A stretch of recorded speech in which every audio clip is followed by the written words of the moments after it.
The manhunt continues this morning for a suspected serial killer terrorizing a small town. On Sunday, under heavy guard, funeral services were held for 2 of his 5 victims. CBS News correspondent Mark Strassmann is in Gaffney, South Carolina with the latest. Good morning, Mark.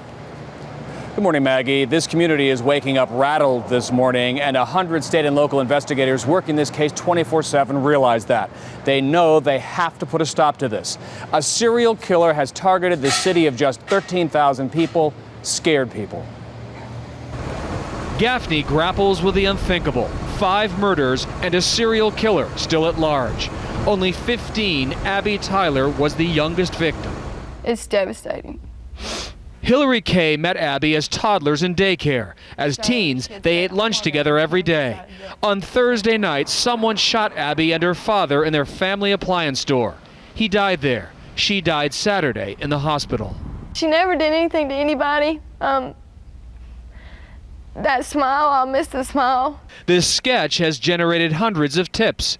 But until the killer's caught, Janice Foster will keep weapons ready throughout her house.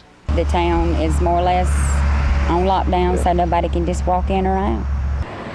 In one traumatic week, Gaffney feels different. It's really scary, but I don't think we should shut down our lives for him. I mean, eventually he's going to get caught and this is going to end.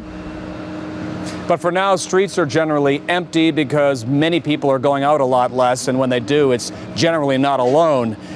This is a community convinced this killer is going to strike again. Maggie? CBS's Mark Strassmann. Thank you, Mark. Joining us now is Cherokee County Sheriff Bill Blanton. Good morning, Sheriff Blanton. Good morning. Do you believe you are any closer to finding the killer?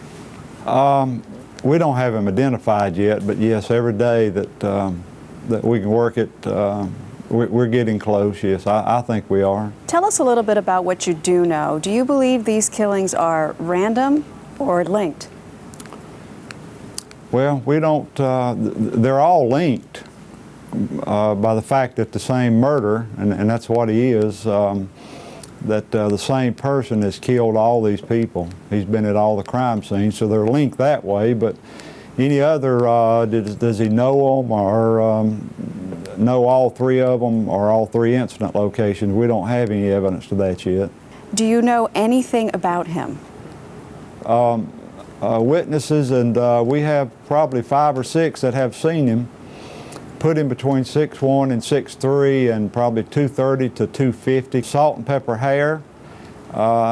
He's had a ball cap on at all 3 of the locations, and his hair comes down kind of over his ears a little bit. He's driving, we think it's possibly a champagne or brown or goldish color Ford Explorer, or a vehicle that looks like a Ford Explorer, 2-door Ford Explorer. Do you want residents of Gaffney to stay home? What advice are you giving your own family members, Sheriff? No, we don't ask them to stay at home. We don't succumb to this guy. We ask people to be cautious, try to travel in groups, keep check on people that live by themselves. Folks here is going to try to carry on normal life as much as possible. All right, Sheriff. Good luck with the investigation, Sheriff Bill Blanton. Thank you. Thank you. Joining us now from Washington, D.C. is criminal profiler Pat Brown. Good morning, Pat. Good morning, Maggie. We just heard the sheriff give us a physical description of the suspect. From what you know about the case, can you give us a psychological profile? Yeah, I think the most interesting thing is he's probably between 40 and 50, and this is the typical age you find somebody who's usually a mass murderer, a type of guy who's, his life is finally going down the toilet, and he says, I've had it, I'm going out after everybody.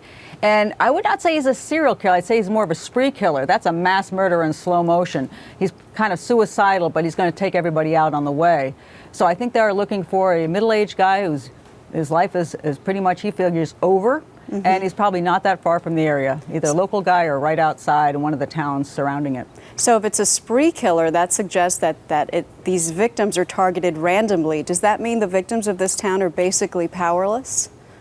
Well, not exactly. I mean, I like people to be armed. If they to keep their eye out for this guy and they see that vehicle show up, If they're armed, they can protect themselves. Keep looking, keep giving those tips up, because this guy can be identified, especially if they spread the information to the towns surrounding Gaffney. I think they're going to be able to eventually identify the guy, but they do want to stop him because he's already killed 5 people. He hasn't anything to lose, and if he is a spree killer / the type that's a mass murderer, essentially he's not planning like a serial killer necessarily to go back into regular life and then live normally and then come back 2 years from now and kill another person. He will continue on his spree. Till he's caught. Pat Brown. Right, exactly. Thank you so much.